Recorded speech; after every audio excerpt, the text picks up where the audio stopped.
Good morning everyone. ఓం నమ శివాయ. ఈరోజు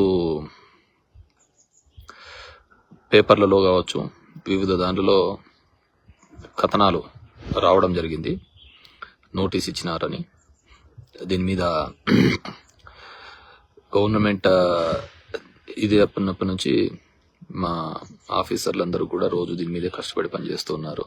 ఏ విధంగా ఎంబ్రాస్ చేయాలి, ఏ విధంగా ఇబ్బంది పెట్టాలా అనే దాని మీద, రాజకీయ ఒత్తిళ్ల మీద. నాకు తెలిసి మా కలెక్టర్ చైతన్ గారైతే హానెస్ట్ ఆఫీసర్, ఎందుకంటే మాకు జేసీగా చేస్తున్నప్పుడు కూడా నేను చూసినాను కాబట్టి. బట్ ఏమైందో కానీ ఆయన కూడా బాగా విపరీతమైన ప్రెజర్స్, మామూలుగా ఏం చేసేకైతే ఆయన పొలిటికల్ ప్రెజర్స్కి ఆయన ఏం చేస్తాడు. కానీ దాని గురించి బ్రీఫ్గా, ఇరిగేషన్ వాళ్ళు నిన్న ఒక నోటీస్ ఇచ్చారని, దాని ముందర రెవెన్యూ వాళ్ళు ఒక నోటీస్ ఇచ్చారని చూడడం జరిగింది. కానీ దానికి ఏమంటే 908, 909, 904, 905 ఈ ల్యాండ్స్లలో మా భూములు ఉన్నాయనేది, మా బ్రదర్ వాళ్ళ పేరు మీద భూములు ఉన్నాయనేది ఎస్ డెఫినెట్గా ఉన్నాయి. ఇరిగేషన్కి సంబంధించిన భూములు కేవలం 661 సర్వే నెంబరే తప్ప ఈ సర్వే నెంబర్లు ఇరిగేషన్ ట్యాంక్ కిందికి రావు. అది కంప్లీట్ రికార్డ్స్లలో కూడా చూసినా కానీ చూడడం జరుగుతుంది. సో అది ఇరిగేషన్ కిందికి రాదు. సో అదేవిధంగా నా పక్కనున్న నైబరింగ్ రైతు సోకాల్డ్ జె సూర్యనారాయణ, అతనికి ఇచ్చిన నోటీస్ అది కూడా 43-2, 43-2A, 2B అనేది అది డాటెడ్ ల్యాండ్స్ కింద కనిచ్చినారు. ఆ డాటెడ్ ల్యాండ్స్ అనే దాంట్లకు గతంలో నాగలక్ష్మి కలెక్టర్గా ఉన్నప్పుడే దాటిని జీవో నెంబర్ 575 ప్రకారం 2018లో ఇచ్చిన జీవో, అంటే అప్పుడు తెలుగుదేశం పార్టీ ఉన్నప్పుడు ఇచ్చిన జీవో ప్రకారమే వాటిని రెగ్యులరైజ్ చేయడం జరిగింది. అది జె సూర్యనారాయణకు సంబంధించిన భూమికి సంబంధించి. అది వాళ్ళ రెవెన్యూ రికార్డ్స్లలో కూడా అదే ఉంది. మాకు ఇచ్చిన నోటీస్కి అదే విధంగా రిప్లై కూడా ఇవ్వడం జరిగింది. Coming to the second point, నాకు ఇరిగేషన్ ఇచ్చిన నోటీస్ కంప్లీట్ అసందర్భము కాబట్టి దాన్ని నేను ఇప్పటికే హైకోర్టులో నిన్ననే ఛాలెంజ్ చేయడం జరిగింది. హైకోర్టు కూడా ఆ నోటీస్ని కొట్టివేయడం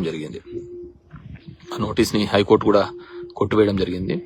అదేవిధంగా అంతకుముందు కూడా నేను ఇలాంటివన్నీ వీళ్ళు అత్యుత్సాహం చూపిస్తున్నారు, ఆఫీసర్లకు రాజకీయంగా ఎక్కువగా ఒత్తిడి ఉందనే కారణంగా చూపిస్తున్నారనే ఉద్దేశంతో దానికి నేను ఆల్రెడీ హైకోర్టుకి అప్రోచ్ కావడం జరిగింది. ఇటివుమా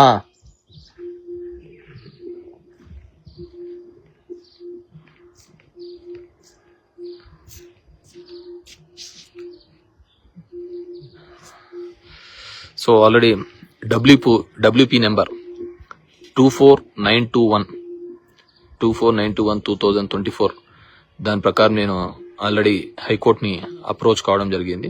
దాంట్లో అందరినీ కూడా పార్టీ చేసి వాళ్ళను చట్ట ప్రకారమే చేయండి, మీరు ఇష్టానుసారం చేయడానికి వీల్లేదు అని చెప్పేసి ఆర్డర్ ఇవ్వడం జరిగింది. అది ఇచ్చి ఇప్పటికి 20 రోజులైంది. అయినా కానీ వాటిని ఉల్లంఘిస్తూ నిన్న ఇరిగేషన్ వాళ్ళు కూడా ఆర్డర్ ఇవ్వడం జరిగింది. వాటి మీద కూడా డబ్ల్యూపీ నెంబర్ 25467 2024 మళ్ళీ కూడా ఇరిగేషన్ వాళ్ళు ఇచ్చిన దాని ప్రకారం ఈ డబ్ల్యూపీ నెంబర్ ప్రకారము కొట్టివేయడం కూడా జరిగింది. దాన్ని సెటిసైడ్ చేయడం జరిగింది. అదే కాకుండా దీనికి సంబంధించి అదే విధంగా సివిల్ కోర్టులో కూడా, ఎందుకంటే అధికారుల మీద ఒత్తిడి ఎక్కువగా ఉందనే ఉద్దేశంతో సివిల్ కోర్టులో కూడా టైటిల్కి వేయడం జరిగింది. నాకు ఇవన్నీ ఉన్నాయి, మీది ఏదైనా ఉంది అంటే వచ్చి అక్కడ చూపించండి అని చెప్పేసి అడ్వకేట్ కమిషన్ని కోరడం జరిగింది. అడ్వకేట్ కమిషన్ ఇది నథింగ్ బట్ ఒక జడ్జి వచ్చి అది చూసినట్టే, అంటే అడ్వకేట్ వచ్చి చూసినట్టే కాబట్టి అడ్వకేట్ కమిషన్ కూడా వేయడం జరిగింది.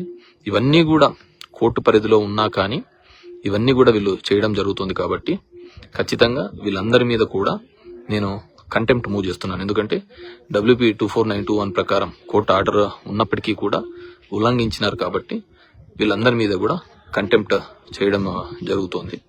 సో దీని గురించి ఈ పేపర్స్, డాక్యుమెంట్స్ వీటన్నిటివి నా దగ్గర ఇప్పుడు లేవు కాబట్టి, ఎందుకంటే నేను ఇక్కడ కార్తీక మాసం కాబట్టి దేవుని దర్శనం కోసం రావడం జరిగింది. సో ఒకసారి నేను తిరిగి వచ్చిన తర్వాత మళ్ళీ ఫర్దర్గా అది కోర్టు పరిధిలో ఉన్న వరకు ఉంది కాబట్టి ఎంతవరకు మాట్లాడచ్చు, ఏ విధంగా అని చెప్పేసి కంప్లీట్గా డాక్యుమెంట్స్తో మీ ముందరికి వస్తాను. సో చేసే ప్రక్రియ అదంతా కూడా ప్రజలకు ఇచ్చిన దానిలకు వీటిని అన్నిటినీ కూడా గాలికి వదిలేసి కేవలం మీడియా అటెన్షన్ కోసం, నా రిప్యుటేషన్ని స్పాయిల్ చేయడం కోసం ఇవి చేస్తున్న పద్ధతిగా కనపడుతుంది. So there is no doubt, ఎవరైతే ఈ క్రమంలో ఇవన్నీ చేస్తున్నారో, ఇలాంటివన్నీ చేస్తున్నారో ఎక్కడికి పోదు. పగలు ఎలా ఉంటుందో రాత్రి అలాగే ఉంటుంది. డెఫినెట్గా ద డే విల్ కమ్. ఎవరెవరైతే దీనిలో చేసినారో వాళ్ళందరి మీద కూడా ఖచ్చితంగా యాక్షన్స్ చట్ట ప్రకారం తీసుకోబడతాయి. Thank you very much.